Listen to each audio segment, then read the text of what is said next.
ሰላም ውድ ቤተሰቦች እንዴት ናችሁ? ደህና ናችሁ ወይ? እንግዲህ ሩታ ባለፈው እንግዲህ ስለ ቅንድም ብዙ ሰው ያወራ ነበር። እውነት ለመናገር እኔ በዚህ አስተያየት አሰጥቶትም እውነት ለመናገር ያው የሜካፕ ነው አሰብኩት እንደዚህ እንደተሰራች አላቅም ነበር። እውነት ለመናገር ናቹራል ነው የሚያምረው። እውነቱ ስነግርሽ ሩታዬ እኔ የፈለግሽውን የማረግ መፍታለሽ ስልጣን አለሽ።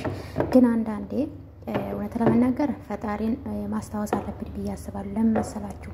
ይሄን የተጨማሪ ነገር ስንጨመር እንደ ተማርንም ከሆነ ያው ፈጣሪን መኮንን ነው ብዬ ነው ማስበውና ለማንኛውም እሷ ያምርብኛል ማረግ አለብኝ የሚያስደስታን ነገር የማረግ መፍታለኝ። እኔ በዚህ አስተያየት ልሰጥ አልችልም። ግን እውነቱን ተናገሪ ነፂ ካላችሁ የራሷ ያምራል በሜካፕ ቢሆን የራሷ የሚያምር ጸጉር አላት በነገራችን ላይ።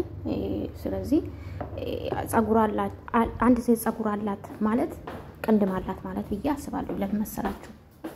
ቅንድም ጸጉር የሌለ ሰው ብዙ ቅንድም የለውም። ይሄ ታወቀ ነውና ለማንኛውም እንግዲህ ማስ ሰጣለች ማለት ነው። ተሰርታለች እንግዲህ በአብርሽ ቲክቶክ ገብታችሁ ማየት ትችላላችሁ። እኔ ግን ምንም አልወደድኩም፣ ይቅርታ አድርጉልኝ። እሷ የፈለገችውን የማረግ መፍታላት በዚህ ክርክር የለኝም። ገባችሁ አይደለ? ሰው የፈለገን የመሰለው ነገር የማረግ መፍት ስላለ ማለት ነው። በዚህ ከማውራትን አልፈልግም።